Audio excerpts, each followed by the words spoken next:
Hello, my creative friends. I'm Heather North from heatherscreativeblessings.com. It is the 17th of the month, and that means it is time for your Calling All Sistahs monthly reminder to do your self-breast exams and schedule your yearly mammograms if you haven't done one yet.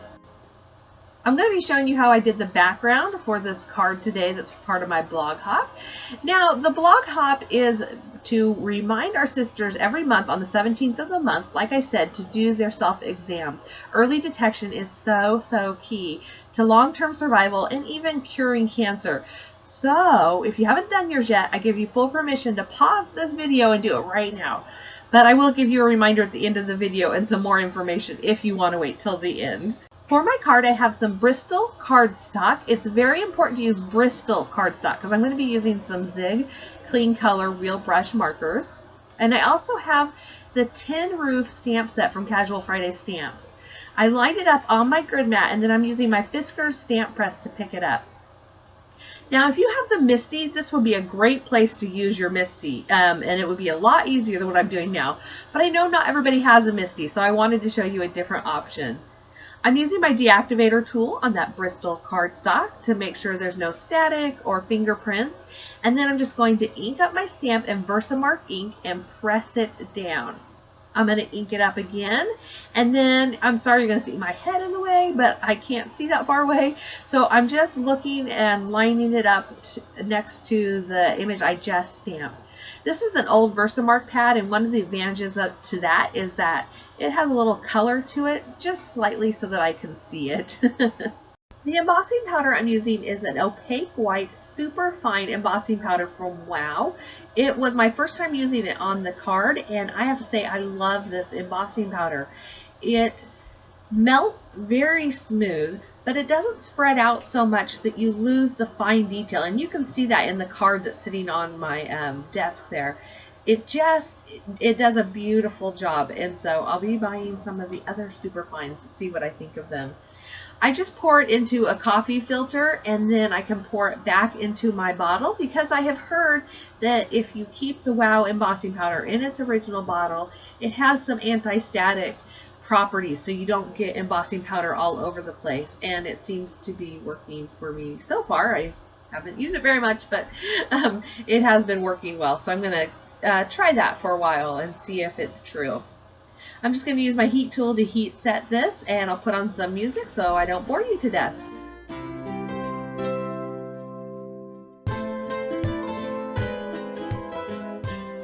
I pulled in my Tim Holtz craft mat. It's just a silicone sheet because I'm going to be using some water in a minute. And then I pulled in my Zig Clean Color Real Brush markers, and I basically just scribbled all over my paper in several different colors. Now, when I did this the first time, I had the full sheet of paper, and I left more white space, but so you don't need to color it quite as fully as I did here. But I just want to show you all the colors I used and the different ways that I colored. Now, by stamping this first and embossing, the colors are going to catch in that image, but I want to show you what it looks like when you do the zigs first. You could stamp on top of it. It just gives you a different look. So I'm going to grab it, my squirt bottle. It's just filled with water, and I'm going to spritz it down there. And I just have a paper towel to sop up any extras. And there were a couple of spots at the top left that didn't get wet enough, so I just brought in my bottle and spritzed it again. But you can see what happens. It pulls and it almost becomes one color. If you want a variation of color, you need to let it dry or heat set it with a heat tool like I've done here, and then add in a second color on top. But these markers react so well with water. If you're using the Bristol cardstock, that is key. So here you see it completely dry. I actually did set it aside to dry the rest of the way.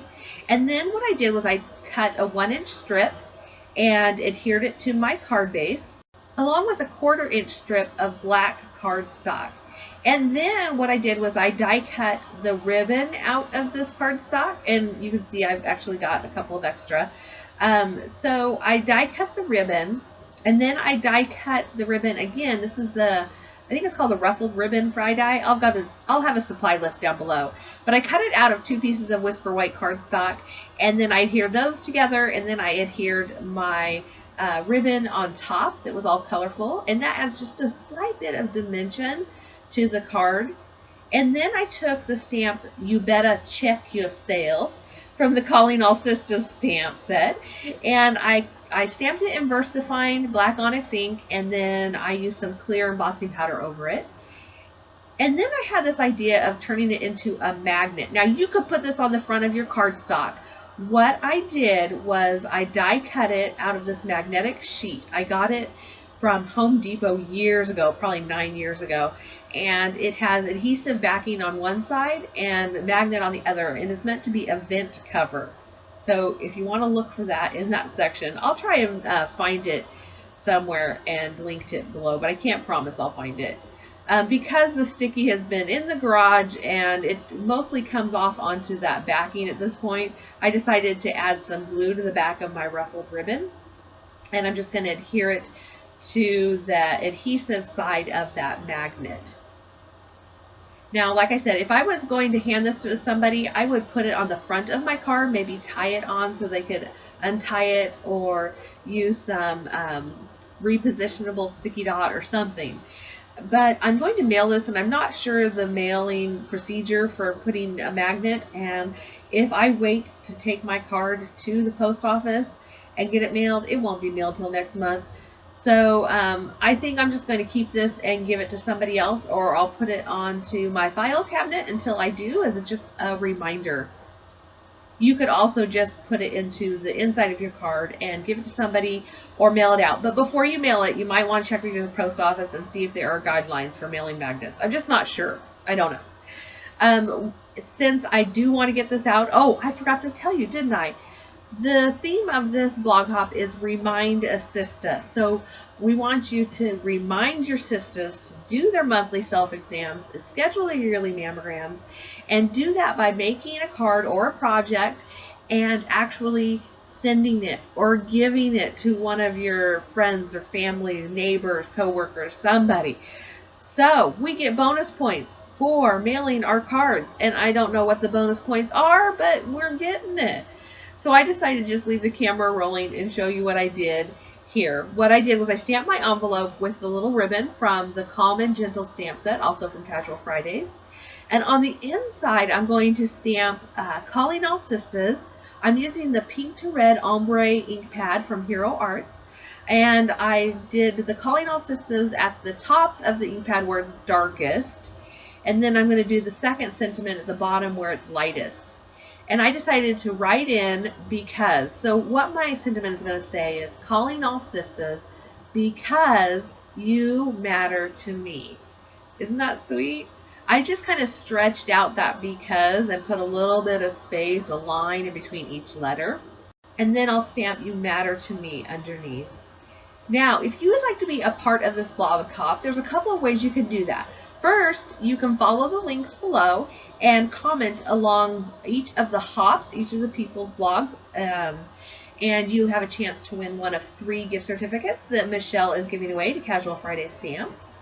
Or if you're a blogger, all you need is one item from the Calling All Sistahs line, and Michelle donates 50% of her profits to National Breast Cancer Foundation from stamps and dies purchased from the Calling All Sistahs line of stamps. Just have one of those and you can join our hop and Facebook group. And again, just go over to my blog and I'll have more information on how to do that. So ladies, please, please, please go check yourself. Gents, you can check yourself too, or you can check out your lady as long as you have permission. Early detection is key to long-term survival, and I want each of you, if you ever get this, to survive it and conquer it. I love you guys. Thank you so much for joining me today. If you like this, give me a thumbs up. If you want to see more of my Calling All Sistahs videos, check out the playlist I have for them. And consider subscribing to my YouTube channel to see more from me. I'll see you in the next video. Go hop on by.